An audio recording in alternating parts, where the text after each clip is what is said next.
Assalamualaikum warahmatullahi wabarakatuh. Waalaikumsalam warahmatullahi wabarakatuh. Dumateng para pamirsa, wilujeng pepanggihan kalian kawula sakonco campur sari Kota Lama.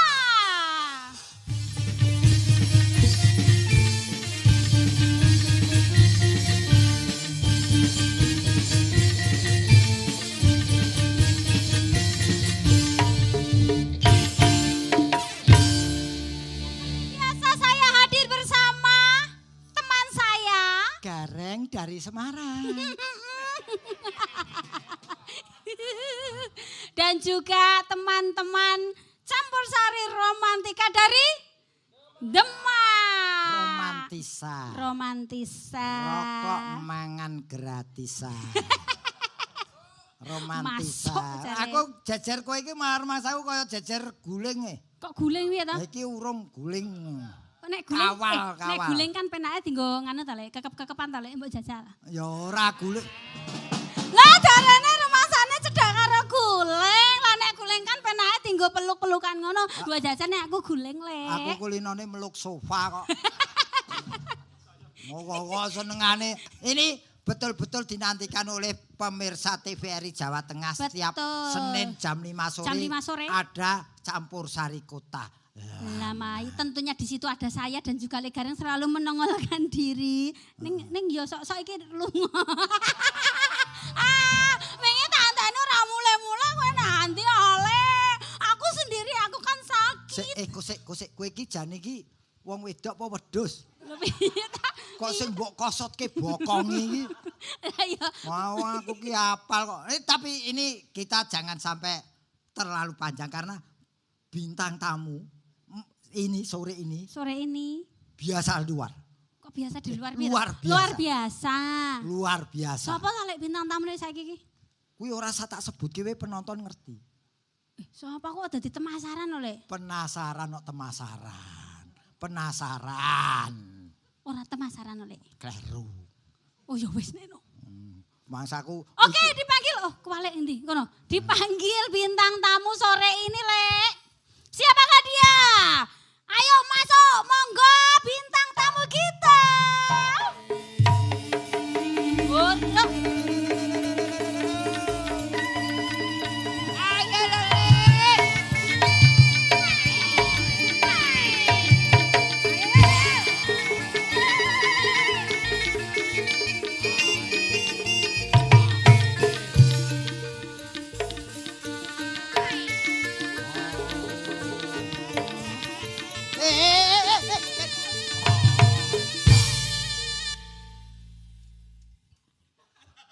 Ojo jarak iki cah. Ojo jarak. Dandan ayu-ayu metu jatilke iki piye? Piye direwangi njikuk sepatu kredit bareng. Ngenyek kowe ka ora ngerti yen kowe iki sinden kondang penyanyi kondang iki do ora ngerti bocah-bocah kuwi. Mosok kaya ngene ayune kok jatil ya kaya. Ya. Kowe lak ora penari jaran penari belo ya. Wah sajake kok lagi sumpah apa piye oh Jaim. Yen tak sawang sak-sake saiki. Tak kira arep nyanyi yen tak sawang-sawang. Tak kira arep nyanyi kowe. Sajake saiki wis beda karo mbiyen. Wis beda, pancane wis beda saiki ora kaya mbiyen. Wong sing tak tresnani tega ninggalake aku. Suwung jroning uripku. Yen tan ana sliramu. Duh wong manis gegantilaning atiku. Panjenengan nak yo ngerti to. Kepiye? Sapa sing tak tresnani, sapa wong sing tak impi-impi jroning wengiku. Sing mbok tresnani kuwi sapa? Aku takon marang sapa wae. Piyai ngendi sing ora preksa? Pakde Garangan Semarang kuwi sapa sing ora ngerti ya? Pakde Gareng. Sapa sing Pakde Gareng? Gareng ora garangan. Kok sajake suwiyah-wiyah marang aku? Apa anggonku dandan iki kurang ayu? Pakde Gareng ngeng Sigramilen Lah aku donekke garangan ki. Gareng Semarangan. Lho nek gareng Semarangan aja garangan. Ya berarti nek Semarang ke Semarang tok wae, nek gendeng Semarang tok ora gendeng Semarangan. Jenengan gareng ning Semarang ya garangan. Kowe omong karo TVRI Jawa Tengah. Piye? Ganti bintang tamu kono. Lah kok Marake budrek aku anggere kepethuk wong iki. Lah iki ya momong ketemu adine dhewe iki lho ya. Aku adados saka Sragen sing dilokke sendal kredit. Iki ngono dudu kredit. Iki nambah pirang senti ya iki? Apa bon? Gegede. Kudu gede, kudu nyiimbangke mergo aku lak ya ora dur banget dadi kudu sing gede. Iya, ini yang kok, nama. Mbak Eka wis senengane sing gede kok. Iya, Bang. Aku iki tergantung kahanan kok, Kak. Ora. Iki pemirsa tanpa saya perkenalkan nuwun sewu pemirsa sama pirsa sinten to menika. Ini yang ketelah Eka Uget-uget. Eka. Lah jenengku padha karo Mbak Yuku to ya ngono. Duo eek. Duo eek. Eka karo Eka duo eek. To. Piye Kak? Penake piye? Duo eek iki ora penak blas dirungokke. Lah piye kowe gawe jeneng dhewe tak jenenge ra gelem. Duo rabuk. Kok duo rabuk? Lah teleke nek ra nggo rabuk arep nggo apa? Amok pangan. Rono ku aja cedak-cedak ngidak larane Raja Mak kok kuwi kok. Sampai sikil kayak kono. Eka. Dalem. Matur nuwun ya, Nduk, wis gelem teko rene ngisi acara ing Campursari Kota Lama. Inggih, Pak De. Banyak request yang kepingin melihat dari dekat atau mendengarkan ceritamu lebih cetak. Lebih jelas riwayatmu piye, bibit kawitmu piye, kowe iki peranakan apa? Kaya peranakan apa? Maksudnya keturunan. Turun seniman apa dudu Nah, ngono. iki perlu diobrolke dalam acara ini ya. So peranaan. Lungguh. Lungguh. Mah. Iya, lungguh. Lungguh. Wis iki penyanyi po gali to jane. Penyanyi kok. Ya kowe sing jenenge solah-solahe Eka Uget-uget ki ya ngono kuwi. Nek ya ora ngene ya dudu Eka Uget-uget kok. Lah iya. Jare kon lungguh, bareng lungguh salah. Lungguh apa ngadeg? Lungguh. Apa aku mulih? Kowe lungguh karo ngadeg padha dhuwur kene. Ngono sik meso ngenyek lho. Tak tresnani tenan lho. Ngombemu apa? Iki omah ngombemu apa? Teh, kopi, banyu putih? Anu sudah gembira karo gedang goreng. Iki lancang bocah iki. Urung ditawake kok wis dombe. Lah kowe teko ngombene apa? Iki tilase bintang tamu wingi. Sapa? Kuwi. Atik Jeutuh. Oh ya ora apa-apa. Mbok menawa kowe malah kesawapan ya, Nduk. Iso kesawapan apa nek sawan sapa wingi? Jenengmu asli sapa ta, Nduk? KTP apa dudu? Iki lho lagi iki lho jeneng asli kok KTP apa dudu iki? Nama lengkap. Kan nenek dua to. Nek ning panggung apa sing ning KTP? Ki omong to mbahmu ki jak omong angel kok. Kowe omong dhewe. Eka sing sabar jenenge wong wis suwek ki yo ngono kuwi. Awak jarike apa suwek wis tuwa. Nang ditebasno nek tuwek. Eling-eling sok ya duwe anak aja mbok jeneng wedok aja jenengke Eka ya. Iki yo ngene iki. Akhirnya loro karo ora ganep kabeh ngene iki. Kene iki ngono. Nama lengkapmu sapa? Aku to jeneng asli berarti. Asli. Ora ning sing palsu ya to. Ora. Ya mbok ngomong to nek ora genah. Arep nandi? Gila ya aku. Pojak omongan. Seneng aku iki seneng lho. Piye? Kaya kangen mesti ora entuk. Heeh, piye? Aku jenengku Eka Prihatiningsih ya. Aku ora budek. Kok Ben ditothek ke kuping lho. karepku ki ben cedak saya cedak rumaket kan iso namboni kangenku. Lek yo ngono to Mbak Yu. Iya. Eka Prihatiningsih. Iya Nduk Cahayu. Nek aku ki wis krungu. Wong kupingku ki yo ora katarak. Nggih nek kok percaya. Kok kuping kok katarak. Lah apa? Kuping ki budek. Biasane anggere sing ngomong. Sapa masak gudeg? Sing ngomong banter dituk-tukke iki masak budek dheweke. Biasane ngono. Ben jelas ora nek tekok terus. Eka Suranti. Eka Suranti kae. Kowe Eka Ngono delokne budek mah. Eka Prihatiningsih. omahmu ngendi? ngisor longan. Iso. Ora tenan lho, omahmu ngendi? Sragen. Iki banyak penggemar campur sari Kota Lama yang menanyakan kamu. Omahe Eka ki ngendi Sragen? Sragen ki Jembar. Ya. Sukodono. Sukodono kuwi daerah ngendi? Ya Sragen kok dadi kok neh. Kecamatane ya, Nduk. Lah ya kuwi Sukodono kuwi kecamatan Kabupaten Sragen. Desane. Baleharjo. Oh, Bali. Baleharjo. Sik timbang gur udur ae di selani lagu sik wae. Mangsaku kok angger tekok-tekokan wong loro dadine padu. Iki hawane panas Lho, iki urung kok jotos-jotosan. Saksikan iki dadi ora mengkose kae lho. Ana sing lewat. Sapa iki? Bintang tamu nganggo mic. Ya apa nganggo sendal. Saka Sragen. Sragen. Terus muncul ke permukaan kuwi kowe tahun piro kah? Menawi mboten klintu pas nika semester 5 pas kula kuliah Pak Dik. Lho kowe kuliah to? Lho, kowe kira ngarit. Yo iya. Lah ya wong ora ngerti iki takon kuliah ning ndi, Nduk? Wonten Institut Seni Indonesia Surakarta Pak Dik. Apa? Ya ta. Institut Seni Indonesia, gitu. Isi Surakarta. Sebelum ke situ takon sik. Nggih. Apa kowe panjenengan turune utawa trae seniman? Bapak penabuh, Oh, pengrawit. pengrawit. Ibu rumah tangga. Mboten seniman tegesipun. Ora seniman. Mboten. Terus Cuma kowe dari bapak saja. karo bapak kuwi kowe sing ning isi iki karepmu apa karepe bapak? Disurung. Lho mogok apa piye? Maksudnya diberi dorongan, diarahkan, disarankan untuk masuk ke sekolah seni. Sadurunge kuliah kowe pancen wis iso nembang. Iso, Iso. semono. Iso. Iso nembang. Sing ngajari sapa? Sing ngajari ya bapakku dhewe. Oh, bapakmu ya sinden. Mosok bapakku sinden wong lanang e. Lah ngajari piye? Ya diajari bawa nembang ngono kuwi Lho lho. jare bapakmu kok bawa le ngajari piye to kowe iki?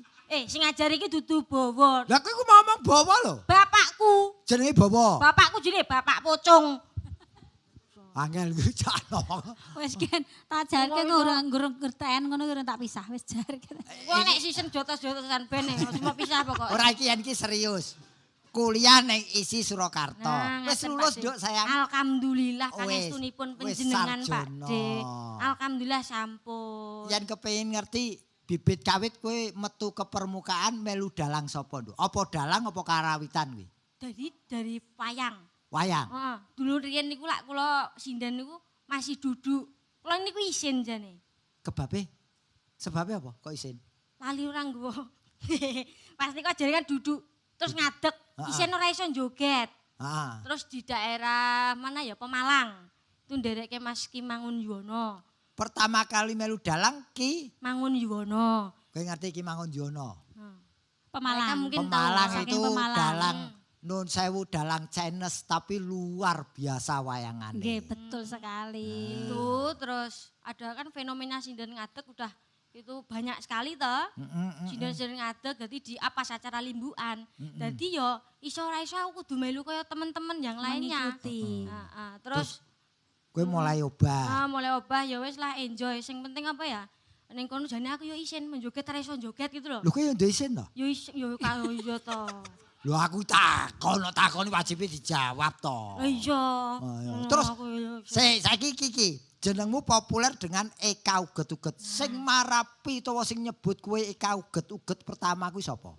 Jadi yo awalnya saka Mas Mangun juga. Mas Mangun. Karena yo bentukku setugel terus jogetanku Iki aku ra mau lho ngakoni. Sadar diri ngakoni. Aku meneng lho, kowe mau ki gur meneng lho. Tak jarke. Ya, Nek yo mengakui sendiri. Ya. jarine kok jarine. Terus, Jarine Mas terus? Mangun ya toh terus jogetanmu kok kaya ngono gitu. Kok kaya uget-uget gitu. Terus ngetan parane petuk Pak Dwijo Kangko. Terus di-up di YouTube. Eka uget-uget. Dadi kondange Viral terus ikut rombongan Mas Bayu. Ikut diadopsi pertama, Mas Bayu. Ya, diadopsi karena aku bayi prematur pas kuwi. Aku anggere omong serius ra iso karo cah Ya iki. diadopsi kaya bocah bayi. Tese kowe iki ya dipek anak, Ya. dipek anak buah Anak karo buah. Mas Bayu kok Mas adopsi. Mas Bayu. Ya. Dadi ketelahe Eka uget-uget kuwi saka Mas Mangun, Ki Mangun. Dulu saya Wih. tugel terus jogetan uget-uget itu ta. Ah. Terus ke Pak Kangko. Pak Kangko terus Mas Bayu. Lah, aku arep takon jogetan uget-uget ki apa hitungane padha karo jogetan Jawa biasa papat, 8 ngono kuwi. Apa dijajal sik Pak De? Tak Ja- jiwuk ember engko jenengan sing praktek ning jero. Wis uget-uget iki soalnya kan ning jero banyu awake dhewe praktek jero banyu jero ember. Aku wis ora uget-uget aku wis dadi nyamuk. Umure wis sakmene Ngene kok. lho Lek, iki ra nek gur ngobrol karo Eka tok iki nek gur padu terus Eka kon nembang. Lah ya nembang lho ning kene rumah Aduh, lho ning kene kok nembang rumah samu piknik wae. aku nembang aku. Napa? Piye? Ngomong aku. Ayo, timbang wae nek kene gur padu wae karo Lek Gareng kene. Kene Kowe tak yen pisah ora sik. ya ra nembang sing nonton TV apa ngerti yen selopmu anyar. Ayo. Ya, biasane kan nek ning panggung wayang ora nggo selop iki nek iki kan ketok nek Sesuk iki aku selop anyar. melu wayangan ra nganggo selop diteni kowe. Iso yo seneni Mas Bayu iso ning dhuwur panggung nganggo slop Ora ngenean. apa-apa anyar kok. Ah, kene. Iki mau jane nek klantene ta aku mlaku kepidak. Dadi cepot. Hah?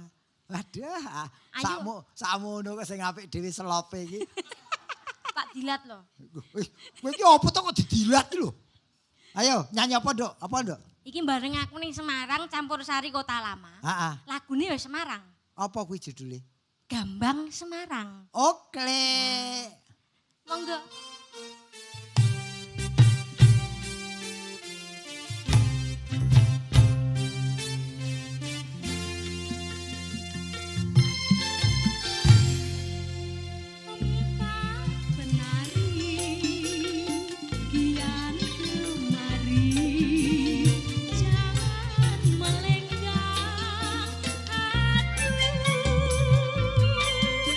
Lincah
Love you.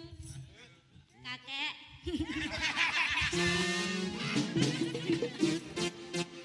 Lanjut ya. Empat penari memiliki hati. Jadi senang hati. Itulah dia hari gembira.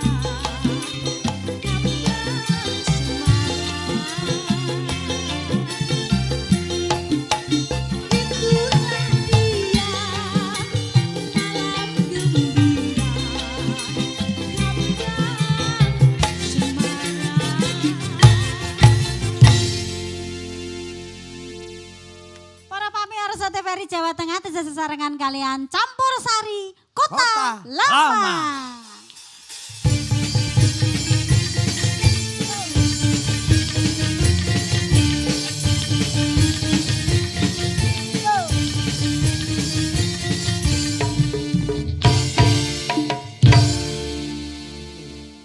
Bareng dheweke nyanyi iki terus aku oh ya bener ya disebut uget-uget. Piye? Jogete? Bentuke cilik, obahe sak karepe dhewe, irama lah ora ya lah. Wis pokoke sing penting obahe uget-uget lak ora ana iramane ya wis iki mau. Wis plek wis karo sebutanmu. Ya iki identitas seumur hidup nanti akan nempel di badanmu. Ngono. Tapi pas jenengan ngomong seumur hidup, uget-uget. Jarene kuwi menungso sing ora bakal mati lho, Dik. Iya, betul, betul. Iya ta? Sapa kuwi? Ora usah sapa-sapa, sok pertanyaane sapa sing mendem. Nah aku urip dhewe terus ya. Lah kuwi. Iya. Lho penake apa kowe mati sik? Kowe sik wae, Dik. Hah? Lah engko lek pemen aku sik, Aku suwe kok kontrakku murah kok. awakmu sik? Aku kira kemrungsung. Heeh. Adi-adimu kae lho. Sapa? Adi-adimu kae rak ya jek cilik-cilik. Nah. Oh iya ya. Kowe wis sing ngirit mung sak jengkal iso kuwi. Sak jengkal. Iki sing dirembug iki perkara kowe nyanyi kok perkara Ora pati maksudnya uripe jeneng wong. uget-uget kuwi mau lho. Tapi ngene ka palingku karena kamu Nggih, sudah Pak De. diberi identitas uget-uget oleh seorang dalang, pakailah sampai kapanpun juga kuwi nyawapi lan ngrejekeni tumrap uripmu. Amin pangestunipun Pak De. Nah, ning ya kuwi aku pengen takon pertama kali kowe iso nembang ki tembang apa kah? Tembang jaman semono anu niku anggitanipun Ki Rama Susilo Tengkleng. Apa kuwi? Imbang ana katresnanku kuwi. Oh, ki mau. Iya. Pertama kali iso nyanyi ya ki mau. Iki kena mau Gambang Semarang lho lho. Enggak maksudku sing dinyanyike. Sing dinyanyekne Sing iki nyanyi mau. penyanyi mau, Mbak penyanyi mau iya. Ora budek yen kowe nyanyi Gambang Semarang. Wong kok lagi. Iya iya. Ya aja nang nesu-nesu nek setruk piye. Wis ora budek setruk lho. Mak, oh, mujine elek banget lho. Mah, Nggih. kok mah, kah Ya. wis dipacar apa urung? Wah, alhamdulillah. Aduh, syukur. Wes. Urung. Urung kok syukur piye to, Lek? Ya yen Apa-apa jaremu kae kudu disyukuri. Iya. Duwe pacar ya syukur, duwe rezeki disyukuri. Jare ora kudu pacar, rezeki sehat ya syukur. betul. Sing penting sekarang kariermu dulu, rezekimu dulu ditoto tentang nanti melangkah ke depan berikutnya. Saiki tentang domisilimu sendiri. sik ning ndi, Nduk? Masih di Sragen, Pak De. Ikut orang tua. Iya, orang Nah. tua. Terus arep takon, apa kowe kudu melu satu dalang apa bisa diajak atau istilahnya tembunge monco Freelance. freelance. Freelance. Nah, menawi pas satu dalang yang saya ikuti ngasto ya saya nderekne. Nderekke. Menawi pas sekarang dibutuhkan saya izin dan beliau juga mengizinkan. Terus apa kudu wayang kulit apa media lain pun bisa. Artinya campur sari oke. Wis apa mawon campur sari, terus wayangan, klenengan, jatilan, diesel joget. Oke ya jatilan barang. Komplit. All round iki. Roll on le. All round kok roll on. All round. Roll on wis nggon kelek kuwi ya ta. Lho iki Bentukmu yo kaya roll on lho. Sapa? Ayo cendak cilik ugil-ugil karo ngene. Aku nek dadi roll on mesti kowe sing dadi keleke. Awake dhewe kesinambungan lho. Kesinambungan. Kesinambungan ki sinambungan kok iki. Ada omong kesini. Ka.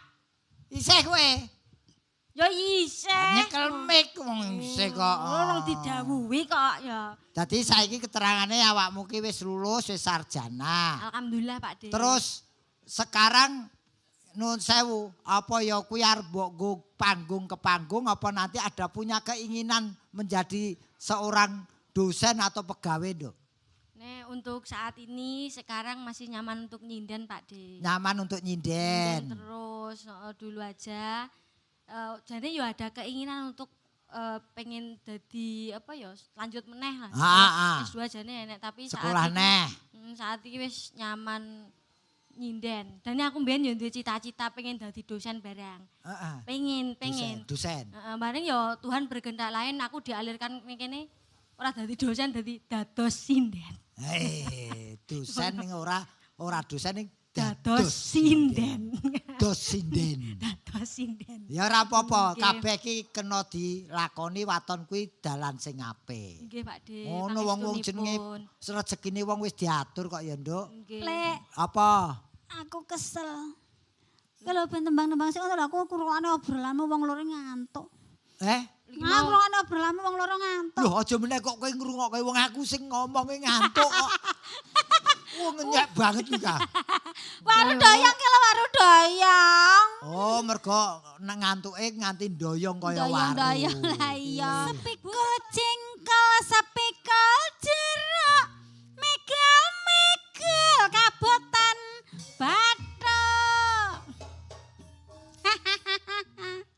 Bathuke iki sepiro kok iso marak ngabot-aboti. Bathuke mergo ngelu mikir utangan nih lho, Le. Aja yang mikir utangan ora usah ngelu, nonton Campur Sari Kota Lama Padang. Bar Campur Sari Kota Lama bubar, ngelu meneh. Iki lho, para pamirsa TVRI Jawa Tengah, mohon maaf sekali waktu kita untuk mengunjukkan diri. Kok mengunjukkan diri ta, Le? Mempertontonkan diri. Mempertontonkan diri. Ternyata sampun. Iki aku ngomongan lho rampung ki wis entek wektune. Wis entek. Ya sesuk to kakon rene meneh. Nek saiki wektune wis entek ki lho seneni Pak Seno. Oh kudu iki di-cut sik. Cut sik. Sesuk ngobrol meneh ya, Nduk. Ngobrolne ya, Kak. Sesuk rene neh ya. Oke, pokoke sesuk kowe rene neh wis pokoke jobmu tak batalke kabeh. Kok iso? Ora apa-apa. Oke. Sesuk aku ya renek job.